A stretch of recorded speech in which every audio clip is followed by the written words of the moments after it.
स्वागत है आपका EN हिंदी चैनल पर। आज है 20 दिसंबर 2020। पेश है आज सुबह की 10 सबसे बड़ी खबरें। चुनाव आयोग पहली बार जुटाएगा डाटा, कितने शिक्षित हैं पंचायत निकाय प्रतिनिधि। हिमाचल चुनाव आयोग पहली बार इसकी पूरी जानकारी रखेगा कि जनप्रतिनिधि कितने शिक्षित हैं। अब राज्य में होने वाले पंचायती राज संस्थाओं और शहरी निकायों के चुनाव लड़ने वालों का पूरा रिकॉर्ड ऑनलाइन मौजूद रहेगा। इससे नागरिकों को भी पता चलेगा कि कितने डॉक्टर, इंजीनियर, MBA, PhD और MSc पास प्रत्याशी चुनाव जीत कर आए हैं। अभी तक चुनाव आयोग के पास जनप्रतिनिधियों से संबंधित जानकारी ऑनलाइन रखने की कोई व्यवस्था नहीं थी। राज्य चुनाव आयोग के अधिकारियों ने बताया कि पंचायती राज संस्थाओं और शहरी निकायों के चुनाव के लिए नामांकन पत्र भरते ही प्रत्येक जिले की तत्काल सूचना चुनाव आयोग के पास पहुंच जाएगी। चुनाव आयोग ने NIC की मदद ली है, जिससे आयोग के पास ऑनलाइन सभी चुनाव लड़ने वाले प्रत्याशियों से संबंधित जानकारी पहुंच जाएगी। जैसे ही प्रत्याशी चुनाव लड़ने के लिए नामांकन पत्र भरेंगे, उनका पूरा ब्यौरा चुनाव अधिकारी ऑनलाइन अपलोड करेंगे। इसकी वेरिफिकेशन के बाद आयोग के पोर्टल में उपलब्ध करा दिया जाएगा। इसके अलावा जनप्रतिनिधियों के पास कितनी संपत्ति है, उनकी पत्नी या पति के पास कितना बैंक बैलेंस है, यह जानकारी भी आयोग के पास उपलब्ध रहेगी। चुनाव लड़ने वालों पर किस प्रकार के केस चल रहे हैं और सजा आदि के बारे में भी जानकारी आयोग के पोर्टल में रहेगी। हिमाचल के लिए राहत, कोरोना के मामले घटे, आज 2 पॉजिटिव मरीजों की मौत।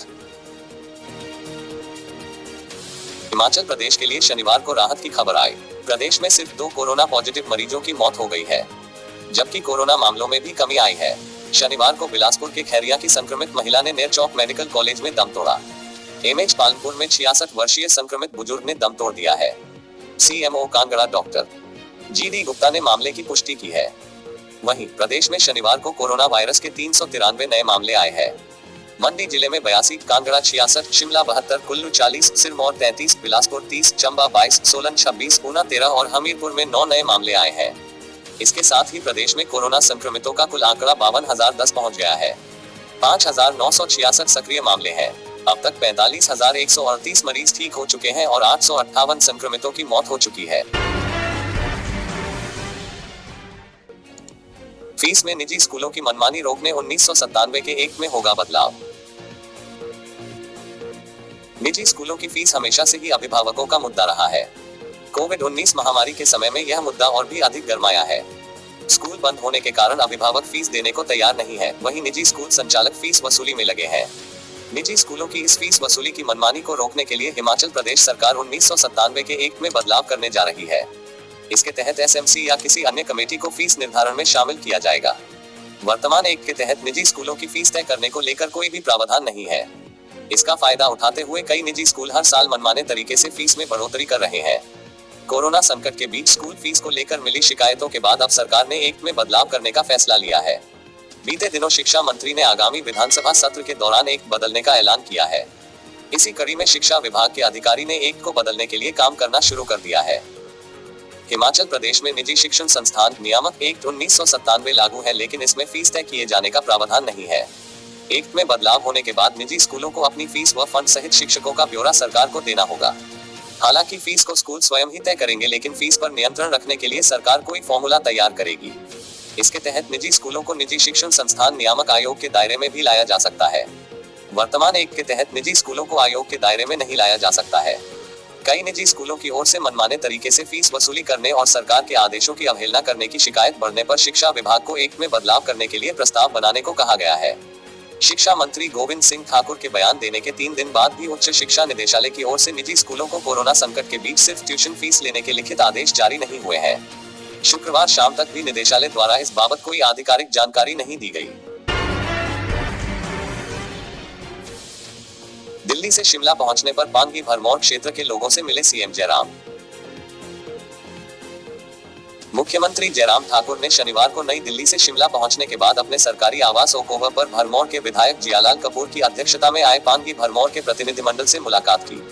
उन्होंने इस अवसर पर बिजली की समस्या से जूझ रहे क्षेत्र के लोगों को 1500 सोलर लाइटें प्रदान करने का आश्वासन भी दिया। उन्होंने कहा कि इससे क्षेत्र के लोगों की बिजली की समस्याएं दूर हो सकेंगी। उन्होंने कहा कि प्रदेश सरकार क्षेत्र के लोगों के लिए आवश्यक वस्तुओं की पर्याप्त आपूर्ति भी सुनिश्चित करेगी, ताकि सर्दियों के महीनों में उन्हें किसी भी प्रकार की असुविधा का सामना न करना पड़े। उन्होंने कहा कि न केवल आवश्यक वस्तुओं की आपूर्ति बल्कि चिकित्सा व अन्य आपातकालीन परिस्थितियों में क्षेत्र के लोगों को बाहर निकालने के लिए पर्याप्त उड़ानें सुनिश्चित की जाएंगी। विधायक भरमौर जियालाल कपूर ने मुख्यमंत्री के समक्ष क्षेत्र की बिजली की समस्या के समाधान के लिए क्षेत्र में 5 मेगावाट के ऊर्जा संयंत्र के निर्माण के मामले को रखा। उन्होंने क्षेत्र की विभिन्न मांगों के बारे में भी मुख्यमंत्री को अवगत करवाया। भाजपा मंडलाध्यक्ष हाकम राणा, जनजातीय परामर्श समिति सदस्य तरूप चंद, राजकुमार और क्षेत्र के अन्य लोग भी इस अवसर पर उपस्थित थे। वहीं मुख्यमंत्री ने उच्च अधिकारियों से कोरोना की स्थिति को लेकर फीडबैक भी लिया। उन्होंने प्रदेश में कोरोना संक्रमण रोकने के लिए जागरूकता अभियान तेज करने और लोगों को हर संभव मदद उपलब्ध करवाने के निर्देश भी दिए। हिमाचल में अब जबरन धर्मांतरण कराया तो होगी 7 साल की जेल। शिमला, हिमाचल प्रदेश में अब जबरन धर्मांतरण करवाना भारी पड़ सकता है। प्रदेश में जबरन धर्मांतरण कराने पर 3 माह से 7 साल तक जेल की सजा हो सकती है। राज्यपाल ने हिमाचल प्रदेश धर्म की स्वतंत्रता अधिनियम 2019 विधेयक को मंजूरी दे दी है। इसकी अधिसूचना भी जारी हो गई। कानून के प्रावधानों के तहत अब 3 माह से 7 साल तक की सजा मिलेगी, जो कि अलग अलग वर्गों और जातियों के लिए अलग अलग प्रावधान है। हिमाचल सरकार ने 2019 में धर्म की स्वतंत्रता विधेयक को पारित किया था। इससे पहले वीरभद्र सिंह सरकार ने भी 2006 में यह कानून लाया था, जिसमें जयराम सरकार ने सजा से जुड़े नए प्रावधान जोड़े थे। अब बड़े राज्य भी ऐसे कानून बनाने की पहल कर रहे हैं। हिमाचल में बने धर्मांतरण कानून के तहत जबरन धर्मांतरण, प्रलोभन या झांसा देकर करवाया गया धर्मांतरण संज्ञेय अपराध की श्रेणी में रखा गया है। इसके अलावा धर्म परिवर्तन के उद्देश्य से किया गया विवाह भी मान्य नहीं होगा और ऐसे विवाह को चुनौती दी जा सकेगी। ऐसे मामले फैमिली कोर्ट में सुने जाते हैं। इस कानून में सामान्य श्रेणी के व्यक्ति का धर्म परिवर्तन करते हुए पकड़ा जाता है तो 5 साल तक की सजा का प्रावधान है। इसी तरह नाबालिग महिला या SC/ST से संबंधित लोगों का जबरन धर्म परिवर्तन करते हुए पकड़े जाने पर अधिकतम सजा 7 साल होगी। हालांकि स्वेच्छा से किए जाने वाले धर्म परिवर्तन पर रोक नहीं है, लेकिन इसकी सूचना व्यक्ति को जिला मजिस्ट्रेट के पास 1 महीने पहले देनी होगी और घोषणा करनी होगी कि वह बिना डर और प्रलोभन से धर्म परिवर्तन कर रहा है। हिमाचल के चंबा, सिरमौर, मंडी, कुल्लू और शिमला के कुछ एक दुर्गम इलाकों में धर्म परिवर्तन की घटनाएं सामने आ रही थी। इसमें एक समुदाय पर धर्म परिवर्तन करवाने के आरोप लगते रहे हैं। इसी वजह से यह कानून लाया गया था। केंद्रीय राज्य मंत्री से मिले CM Jairam, bulk drug park के लिए मांगा सहयोग। हिमाचल प्रदेश के मुख्यमंत्री जयराम ठाकुर ने शनिवार देर शाम को नई दिल्ली में केंद्रीय रसायन और उर्वरक राज्य मंत्री मनसुख एल मंडाविया से भेंट की। उन्होंने मंत्री से राज्य में बल्क ड्रग फार्मा पार्क स्थापित करने के लिए सहयोग मांगा। सीएम ने कहा कि राज्य में उद्योगों के विकास के लिए अनुकूल माहौल है। उन्होंने चयनित होने वाले 3 राज्यों में से परियोजना के लिए प्रदेश के दावे पर विचार करने का आग्रह किया। मुख्यमंत्री ने कहा कि राज्य में अनेक जल निकाय हैं, जिन्हें आंतरिक रूप से जोड़ा जा सकता है। उन्होंने पर्यटन गतिविधियों को बढ़ावा देने के लिए जलयान वाटर प्लेन सुविधा शुरू करने की संभावनाओं का पता लगाने का आग्रह भी किया। मंडाविया ने मुख्यमंत्री के इस आग्रह को सैद्धांतिक रूप में स्वीकार करते हुए इस संबंध में प्रस्ताव प्रस्तुत करने को कहा है। मुख्यमंत्री के साथ प्रधान निजी सचिव डॉक्टर आर्यन बत्ता और उप आवासीय आयुक्त विवेक महाजन भी मौजूद रहे। 27 को पूरे होंगे सरकार के 3 साल, राजनाथ और नड्डा करेंगे संबोधित। भाजपा प्रदेशाध्यक्ष और सांसद सुरेश कश्यप ने शनिवार को वर्चुअल माध्यम से सभी जिला अध्यक्षों और मंडल अध्यक्षों की बैठक को संबोधित किया। उन्होंने कहा कि 27 दिसंबर को राज्य में जयराम ठाकुर के नेतृत्व में चलने वाली भाजपा सरकार के 3 साल पूरे होने जा रहे हैं। इस मौके पर कार्यक्रम को रक्षा मंत्री राजनाथ सिंह और भाजपा के राष्ट्रीय अध्यक्ष जगत प्रकाश नड्डा वर्चुअल माध्यम से संबोधित करेंगे। कश्यप ने बताया कि इस कार्यक्रम के लिए हर मंडल में भाजपा 2 LED स्क्रीन लगाएगी, जिसमें कोविड के चलते हर स्थान पर 50 लोग ही एकत्रित होंगे। सभी प्रदेश पदाधिकारी, जिला पदाधिकारी और नेतागण अपने अपने मंडल में इस कार्यक्रम के साक्षी बनेंगे। इस कार्यक्रम का मुख्य केंद्र शिमला होगा। कार्यक्रम को सोशल मीडिया के समस्त माध्यमों से भी टेलीकास्ट किया जाएगा। उन्होंने बताया कि प्रदेश प्रभारी अविनाश राय खन्ना, प्रदेश सह प्रभारी संजय टंडन, केंद्रीय वित्त राज्य मंत्री अनुराग ठाकुर, प्रदेश के पूर्व मुख्यमंत्री शांता कुमार एवं प्रेम कुमार धूमल भी इस कार्यक्रम में जुड़ेंगे। उन्होंने बताया कि जयराम सरकार ने 3 वर्ष के कार्यकाल में वर्ष 2022 तक किसानों की आय दोगुना करने व 9.61 लाख परिवारों को वर्ष 2022 तक प्राकृतिक खेती के तहत लाने का लक्ष्य तय किया है। मुख्यमंत्री स्वावलंबन योजना के तहत 936 इकाइयां स्थापित की एवं 47.78 करोड़ रुपए की सब्सिडी दी। हिम केयर योजना के अंतर्गत 128.95 करोड़ रुपए खर्च किए। हिमाचल गृहिणी सुविधा योजना में 2.85 लाख महिलाओं को निःशुल्क LPG कनेक्शन दिए। यह उपलब्धि प्राप्त करने वाला हिमाचल देश का प्रथम राज्य भी बना। अदरक के दाम गिरे, 8 से 10 रुपए प्रति किलो बिक रही फसल। हिमाचल के सिरमौर जिले की मुख्य नकदी फसल अदरक के दाम गिरने से निराश किसानों ने अदरक का समर्थन मूल्य निर्धारित करने की मांग की है। इन दिनों किसानों का अदरक मंडियों में कौड़ियों के भाव बिक रहा है। इससे किसानों की मेहनत बर्बाद हो रही है। वर्तमान में अदरक के दाम सिमटकर मात्र 8 से 10 रुपए प्रति किलो के बीच रह गए हैं। आलू और प्याज के दाम भी इससे कई गुना अधिक है। ऐसे में किसानों को अपना मेहनताना भी वसूल नहीं हो रहा है। किसान सभा की जिला इकाई ने अदरक का समर्थन मूल्य 50 रुपए प्रति किलो निर्धारित करने के साथ इसकी खरीद भी सरकार की ओर से ही करने की मांग की है। अदरक के गिरते दामों के चलते अधिकतर किसान अदरक की खेती से मुंह मोड़कर अन्य फसलों को उगाने में ध्यान दे रहे हैं। इसका उनको लाभ भी मिल रहा है, लेकिन वर्तमान में किसानों को अदरक के बीज तक के दाम भी नसीब नहीं हुए हैं। लाइसेंस फीस के बिना उठाई शराब 1.23 करोड़ का चूना एक्साइज इंस्पेक्टर सस्पेंड।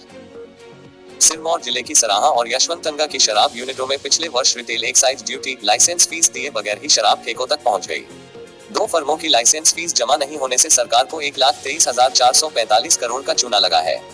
मामले की छानबीन के बाद राज्य आयुक्त कर एवं आबकारी विभाग ने सराहा व राजगढ़ सर्किल के एक्साइज इंस्पेक्टर हरीश ठाकुर को सस्पेंड कर दिया है।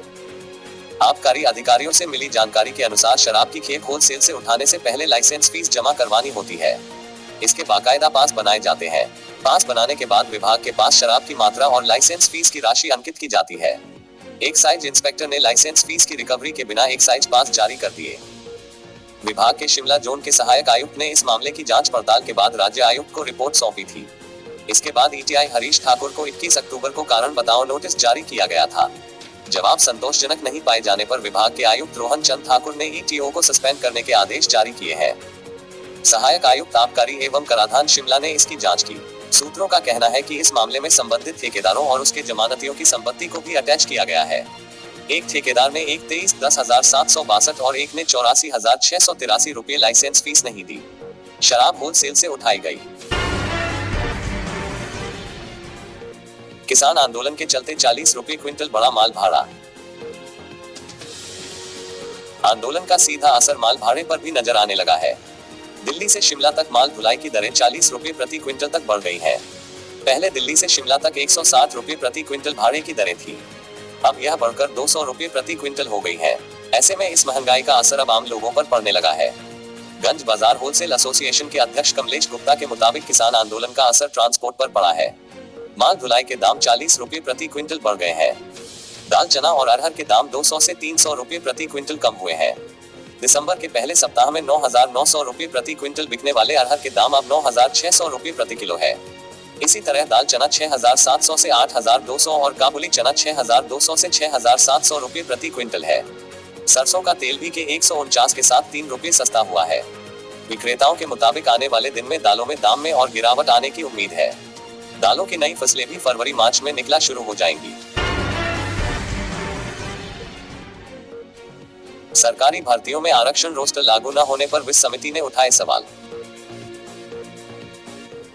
हिमाचल प्रदेश में सरकारी भर्तियों में आरक्षण का रोस्टर न लागू होने का खुलासा हुआ है। यह खुलासा किसी और ने नहीं बल्कि विधानसभा की कल्याण समिति ने किया है। चिंतपूर्णी से विधायक बलबीर सिंह ने बतौर कल्याण समिति अध्यक्ष सरकारी भर्तियों में हो रही अनियमितता पर सवाल उठाते हुए सरकार को तत्काल रोस्टर का पालन करने को कहा है। विधानसभा समिति ने बाकायदा शिक्षा विभाग और जल शक्ति विभाग में हुई मल्टीपर्पज वर्कर की सीधी भर्ती के दौरान रोस्टर का ध्यान रखने का उल्लेख किया है। साथ ही सरकार से इस मामले में स्टेटस रिपोर्ट तलब की है। आउटसोर्स पर हो रही भर्तियों में भी आरक्षण रोस्टर पर सरकार का पक्ष पूछा है। कल्याण समिति के इस पत्र के बाद सरकार में हड़कंप मच गया है। अतिरिक्त मुख्य सचिव कार्मिक प्रबोध सक्सेना ने सभी विभागों के सचिवों, मंडलायुक्तों, विभागाध्यक्षों, उपायुक्तों को निर्देश जारी किए हैं कि वे हर हाल में रोस्टर का पालन करें।